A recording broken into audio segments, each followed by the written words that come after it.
Bye Rupali, अब तुम भी नाश्ता कर लो, सुबह से कुछ नहीं खाया है तुमने। आप भी ऑफिस पहुंचकर मुझे फोन कर देना।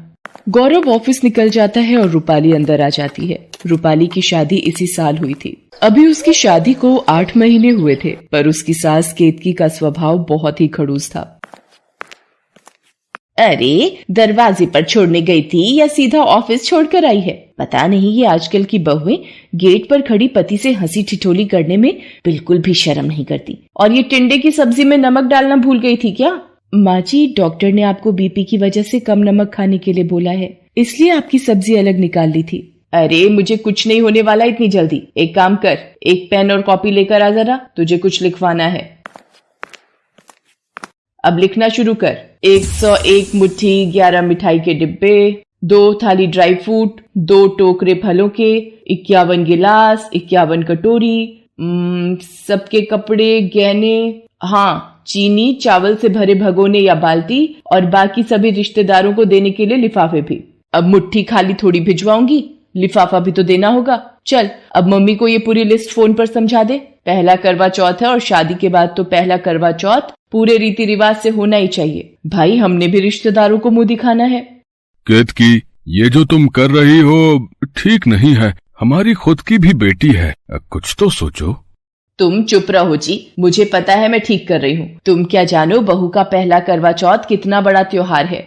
दीनदयाल को पता था केतकी अपने आगे किसी की नहीं चलने देती। रूपाली एक मध्यम वर्गीय परिवार की बेटी थी। उसके पिता एक शोरूम में नौकरी करते थे और भाई अभी 12वीं कक्षा में पढ़ रहा था। रूपाली को पता था उसके पिता पहले ही उसकी शादी के लिए कर्जा ले चुके हैं और अभी भाई के कॉलेज एडमिशन में भी उनके पैसे लगेंगे। उसे समझ नहीं आ रहा था कि वो क्या करे। शाम को जब गौरव ऑफिस से वापस आता है तो वो रूपाली को परेशान देखता है। क्या बात है रूपाली, तुम ठीक से खाना नहीं खा रही? और माँ और पिताजी आज कहाँ हैं? वो खाना नहीं खा रहे क्या? आज माँ और पिताजी अपने कमरे में ही खाना खा रहे हैं। वो रामायण सीरियल आ रहे हैं ना, तो वही देख रहे हैं। अच्छा, पर अब तो बताओ क्या बात है, तुम इतनी टेंशन में क्यों?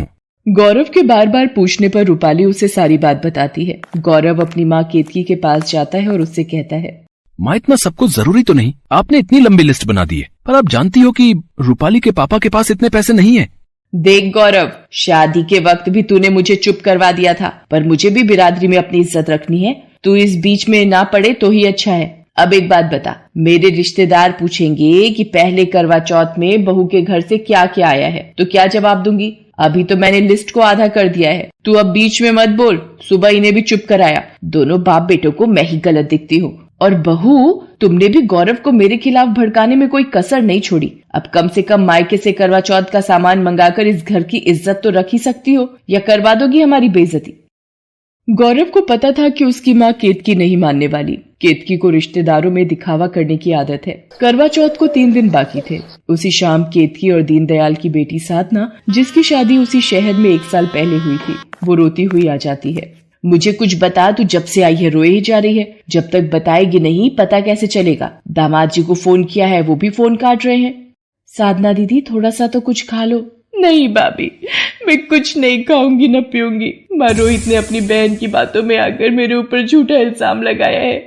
पता नहीं उन्हें क्या हो गया है। कहते हैं मेरा किसी और के साथ चक्कर चल रहा है और उन्होंने उस लड़के को उनके पीछे घर आते देखा है। आप ही बताओ पिताजी, रोहित तो यहाँ तक बोल चुके हैं कि उन्होंने मेरे से शादी करके गलती की है। मेरा फोन भी छीन लिया है कि मैं उस लड़के से बात करती हूँ, और आज तो उन्होंने ये तक बोल दिया कि उन्हें मेरे से तलाक लेना है। चुप हो जा मेरी बच्ची, मैं दामाद जी से बात करूंगी। ऐसे कैसे वो अपनी बहन की बातों में आ गए? चिंता मत कर साधना, हम बात करेंगे दामाद जी से। तभी गौरव भी आ जाता है और उसे भी सारी बात का पता चलता है। वो रोहित को फोन करता है। रोहित जी, आप बिना आंखों से देखे साधना पर कैसे इल्जाम लगा सकते हैं? ये तो सरासर अन्याय है। गौरव, थोड़ा धीरे से बात कर, तेरे जीजा हैं वो, वरना बात और बिगड़ जाएगी। पर माँ, ये कैसे साधना पर बिना सोचे समझे? इसका मतलब क्या प्रीति झूठ बोल रही है? मेरी बहन की साधना से कोई जाती दुश्मनी नहीं है। ऊपर से साधना बोल रही है कि प्रीति गलत है। अब जैसे तुम अपनी बहन के खिलाफ नहीं सुन सकते, मैं भी नहीं सुन सकता। रोहित फोन काट देता है। गौरव भी परेशान हो जाता है। घर में सभी का मन खराब था। इसी बीच रूपाली की माँ उसे फोन करती है। रूपाली, जैसा तूने मुझे बताया था वैसा मैंने कोशिश की है कि तेरी सास को बस पसंद आ जाए। कल मैं तेरे पापा के साथ आऊंगी करवा चौथ का सामान देने। ठीक है मम्मी, वैसे साधना दीदी भी यहीं आई हुई हैं, आप उन्हें भी मिल लेना। रूपाली ने अपनी मम्मी को करवा चौथ के सामान के लिए फोन कर दिया था, लेकिन साधना की परेशानी में केतकी का सारा ध्यान साधना में ही लग गया था। रूपाली केतकी से कहती है, माँ जी सब्जियां और कुछ दालें खत्म हो रही हैं, मैं मार्केट से ले आती हूँ। पिताजी भी अपने दोस्त से मिलने गए हुए हैं, रात तक लौटेंगे। दीदी आप चलोगी साथ? नहीं रूपाली, मेरा कहीं भी जाने का मन नहीं है, तुम ले आओ। रूपाली बाजार चली जाती है। ये तो साधना दीदी की ननद प्रीति दिखाई पड़ती है, पर इसके साथ ये लड़का कौन है? और ये दोनों तो ऐसा लग रहा है जैसे एक दूसरे को अच्छे से जानते हैं। मुझे ये सब रोहित जी को दिखाना होगा, पर कैसे? हाँ, एक आइडिया है। रूपाली प्रीति और उस लड़के की अपने मोबाइल में फोटोज खींच लेती है और सीधा रोहित के ऑफिस पहुंचती है। भाभी आप यहाँ? पर मुझे साधना से रिलेटेड कोई बात नहीं करनी। वो मुझे धोखा देकर किसी और से प्यार का चक्कर चला रही है। रोहित जी, पति पत्नी का रिश्ता एक अटूट विश्वास में बंधा होता है। विवाह के वक्त इसी विश्वास की नींव पर पति पत्नी अपने रिश्ते का घरौंदा बनाते हैं। वैसा ही एक घरौंदा आपने और साधना ने बनाया है। इसे टूटने से सिर्फ आप ही बचा सकते हैं। विश्वासघात साधना ने किया है भाभी, मैंने तो हमेशा उसे प्यार किया है। रोहित जी, कभी कभी जो हमें दिखाया जाता है वो सच नहीं होता, ये मानना भी जरूरी है। अब ना जाने प्रीति ने ये झूठ दिखाने के लिए अपना कौन सा सच छुपाया है। ये देखिए रोहित जी, यही लड़का है ना जिसे उस दिन आपने अपने घर से बाहर आते देखा था? ये देखिए। रोहित जब प्रीति के साथ उस लड़के की फोटो देखता है तो उसे सारी बात समझ में आ जाती है और वो घर जाकर प्रीति से सारी सच्चाई उगलवाता है।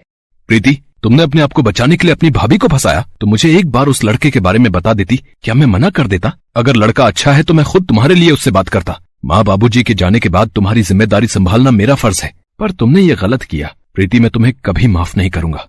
भैया मुझे माफ कर दो, मैं डर गई थी कि कहीं आप वैभव को देखकर गुस्सा ना हो जाओ, इसीलिए उस वक्त मुझे जो ठीक लगा मैंने किया। मैंने साधना भाभी से भी माफी मांगी। भैया प्लीज मुझे उनके पास ले चलिए।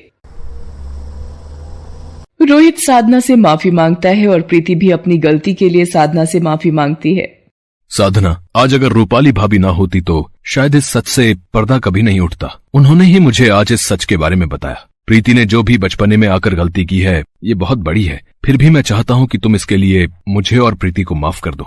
रूपाली भाभी, आपने मेरा घर खराब होने से बचा लिया। आज आपकी वजह से ही मेरी शादीशुदा जिंदगी बिखरने से बच गई। साधना दीदी, ये तो मेरा फर्ज था। अब आप रोना बंद कीजिए। कल करवा चौथ है, हम सब मिलकर इस व्रत को खुशी खुशी रखेंगे। अगले दिन करवा चौथ का व्रत होता है और रूपाली के मायके से उसके माता पिता करवा चौथ देने के लिए आते हैं।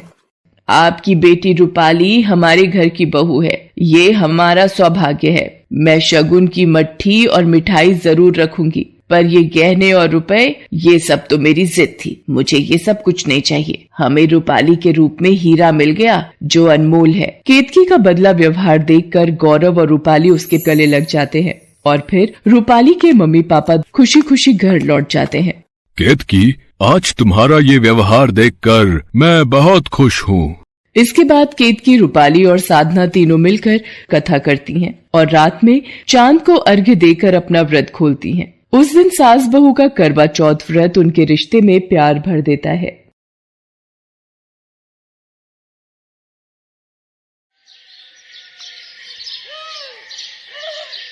सौम्या ने किराए का फ्लैट 2 दिन पहले ही बदला था। वो अपने पति को लंच बॉक्स पकड़ाकर वापस घर में जा ही रही थी कि अचानक उसने देखा एक महिला गाड़ी में से उतर रही है। मोनिका, पहचाना? मैं सौम्या। याद आया? सौम्या, अच्छा हाँ याद आया। हम दोनों एक ही क्लास में पढ़ते थे। और बताओ कैसी हो? और पहले तो तुम्हें कभी नहीं देखा। हाँ, वो मेरे हस्बैंड की नौकरी की वजह से हमने ये फ्लैट किराए पर लिया है। अभी 2 दिन पहले ही आए हैं। मुझे ये तो पता था कि तुम्हारी शादी भी इंदौर में ही हुई है, पर हम इतने पास में रहेंगे ये नहीं पता था। अच्छा, तुझे वो स्वीटी याद है जो हमारे समोसे खा जाती? अच्छा चलो मिलते हैं फिर। वो मुझे एसी में रहने की आदत है तो सड़क पर इतनी देर खड़ी नहीं होती। चल ठीक है, फिर आराम से बात करेंगे। मोनिका और सौम्या स्कूल में साथ पढ़ती थी, पर मोनिका को अपनी अमीरी का शुरू से ही घमंड रहा और अब तो उसकी ससुराल भी पैसे वाली थी। एक दिन, जी मुझे मोनिका से मिलना है। आप यहाँ ड्राइंग रूम में बैठिए, मैं अभी मेम साहब को कहकर आता हूँ। नौकर सौम्या को ड्राइंग रूम में बैठाकर मोनिका को बुलाने चला जाता है। कुछ देर बाद मोनिका अपने कमरे में से बाहर आती है। सोहन, इनके लिए कुछ जूस या चाय वगैरह दो। क्या लोगी सौम्या? अरे चाय वगैरह तो मैं खुद ही बनाकर पी लूंगी, मेरी सहेली का ही तो घर है। मैं तो तुझे ये आम का अचार देने आई थी, मेरी सास ने गांव से डलवा कर भेजा है। वो हर साल सीजन में गांव से अचार मुझे डलवा कर भेज देती हैं। ये ले। सौम्या, हमारे घर में अचार कोई भी नहीं खाता, और वैसे भी मेरे पति ये सब देखकर गुस्सा करते हैं और ऑयली फूड खाने के लिए बिल्कुल मना करते हैं। चल कोई नहीं, जब मन हो तब खा लेना। अच्छा मैं चलती हूँ। अरे चाय वगैरह तो ले गई थी। अरे वो राकेश ऑफिस से आ गए होंगे तो देख रहे होंगे कहाँ चली गई मैं। शाम को आते से मैं ना देखूं तो घबरा जाते हैं।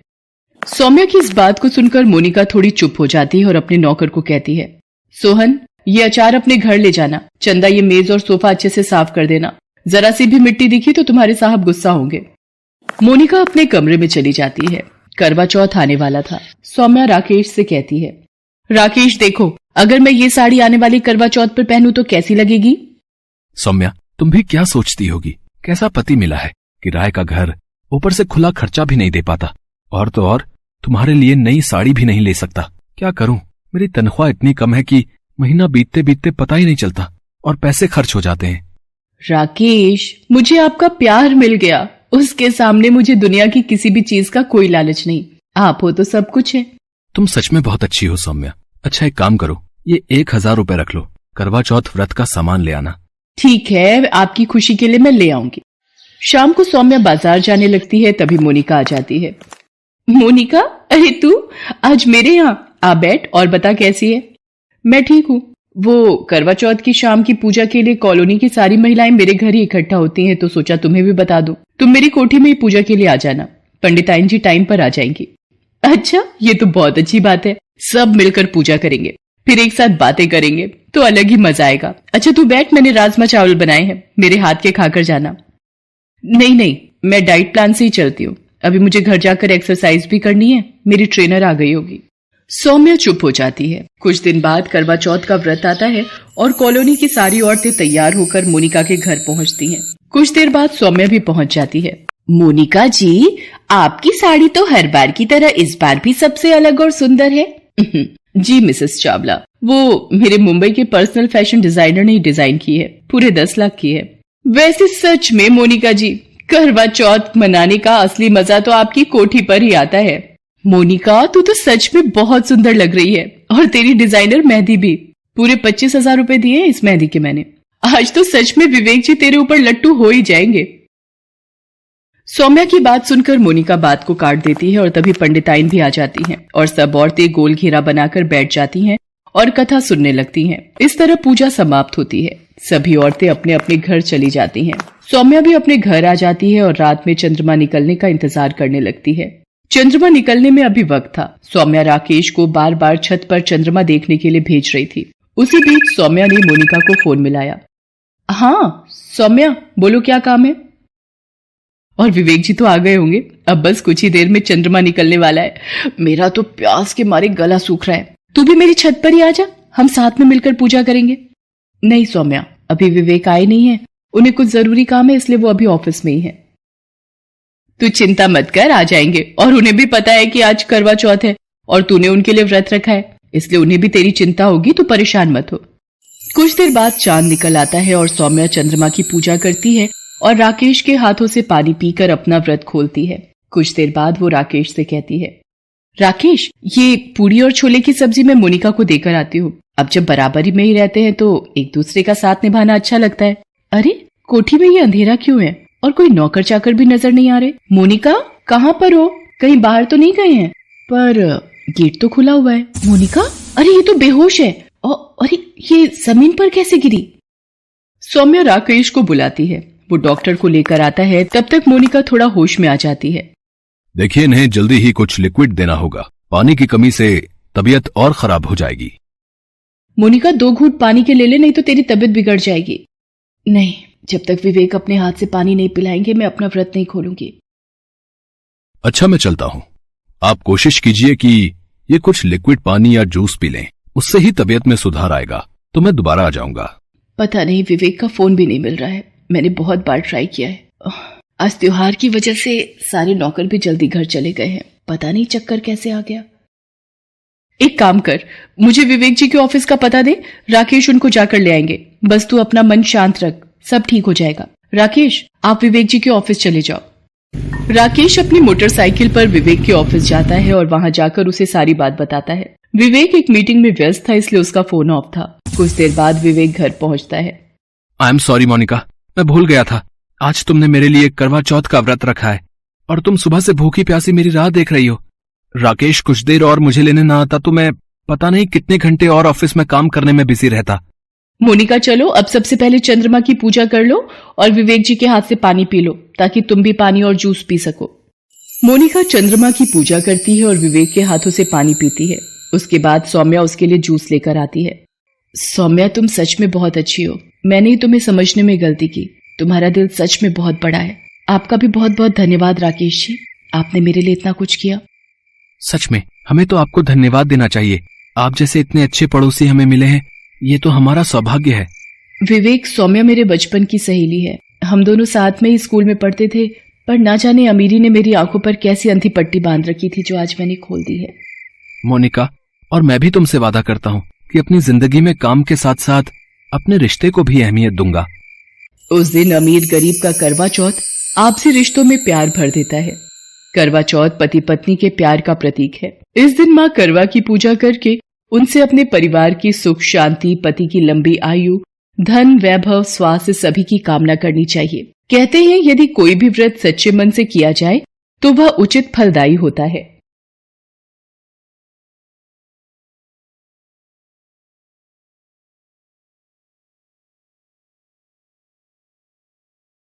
अब मैं आपको करवा चौथ की व्रत कथा सुनाऊंगी। कथा सुनने से पहले आप सभी महिलाएं अपने हाथ में 13 गेहूं के दाने ले लो। एक साहूकार के 7 बेटे और एक बेटी थी। एक बार कार्तिक मास के कृष्ण पक्ष की चतुर्थी तिथि को साहूकार की पत्नी, उसकी 7 बहू सहित उसकी बेटी ने करवा चौथ का व्रत रखा। जब साहूकार के बेटे खाना खाने को बैठे तो उन्होंने अपनी बहन को भी खाना खाने के लिए कहा। बहन बोली, भैया अभी चांद नहीं निकला है, चांद निकलेगा तो उसे अर्घ्य देकर फिर मैं भोजन करूंगी। साहूकार के बेटों को अपनी बहन से बहुत प्यार था, इसलिए वो अपनी बहन को भूखा नहीं देख पाए। उन्होंने पास की एक पहाड़ी पर दीपक जलाकर चलनी की ओट में रख दिया और बहन से कहा कि चांद निकल आया है, तुम अर्घ्य देकर भोजन कर लो। तब साहूकार की बेटी ने अपनी भाभियों से कहा कि भाभी देखो चांद निकल आया है, आप भी अर्घ्य देकर भोजन कर लो। यह सुनकर उसकी भाभी बोली, बाईसा ये तो आपका चांद निकला है, हमारा चांद आने में अभी समय है।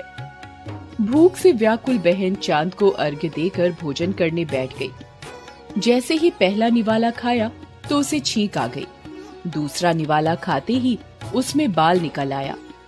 तीसरा निवाला मुंह में लेने ही वाली थी कि उसके ससुराल से बुलावा आ गया, पति बीमार है, जिस भी हालत में हो तुरंत ससुराल पहुंच जाओ। माँ ने उससे कहा, बेटी रास्ते में जो भी छोटा या बड़ा मिले उसके पैर छूते जाना और जो भी तुम्हें सदा सुहागन होने का आशीर्वाद दे वहीं पर अपने पल्लू पर गांठ बांध लेना। बेटी ने हामी भरी और अपने ससुराल चल दी और रास्ते में जो भी मिला वह उनके पांव छूती रही। सबने सुखी रहो, पीहर का सुख देखो, ऐसा आशीर्वाद दिया। चलते चलते जब वो ससुराल पहुंच गई तो देखा कि दरवाजे पर छोटी ननंद खेल रही थी। उसने छोटी ननंद के पांव छुए तो ननंद ने आशीर्वाद दिया, सदा सौभाग्यवती रहो, पुत्रवती हो। यह सुनने पर उसने अपने पल्ले पर गांठ बांध ली। जब घर के अंदर गई तो देखा उसका पति मरा पड़ा है और उसे शमशान ले जाने की तैयारी हो रही है। वो बहुत रोई और बहुत चिल्लाई। जैसे ही उसके पति को ले जाने लगे तो बोली, मैं इन्हें नहीं ले जाने दूंगी। जब किसी ने उसकी बात नहीं मानी तो बोली, मैं भी उनके साथ जाऊंगी। जब वो नहीं मानी तो लोग बोले, ले चलो। वो भी पति के साथ शमशान चली गई। जब उसके पति का अंतिम संस्कार होने लगा तो बोली, मैं इन्हें जलाने नहीं दूंगी। लोग बोले, पहले तो अपने पति को खा गई और अब उसकी मिट्टी भी खराब कर रही है।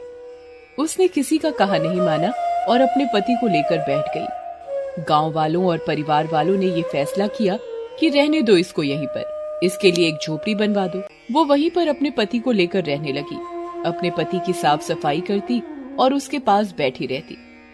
उसकी छोटी ननद दिन में 2 बार खाना दे जाती। वो हर चौथ का व्रत करती और चांद को अर्घ्य देती। जब चौथ माता ये कहती हुई आती, करवो ले भाइयों की प्यारी करवो ले, घड़ी बुखारी करवो ले। उसने चौथ माता से अपने पति के प्राण मांगे तो चौथ माता ने बोला, हमसे बड़ी चौथ माता आएंगी तो तुम उनसे अपने पति के प्राण मांगना। ऐसा करते करते सारी चौथें आई और वही बातें कहकर चली गईं। जब अश्विन की चौथ माता आई तो उन्होंने कहा कि तुमसे कार्तिक की चौथ माता नाराज हैं, उनको प्रसन्न करो, उनको मना लो, वही तुम्हारा सुहाग लौटाएंगी। जब कार्तिक माह की सबसे बड़ी चौथ करवा चौथ आई तो उसने अपनी छोटी ननद से 16 सिंगार, सुहाग का सारा सामान और करवे मंगाए।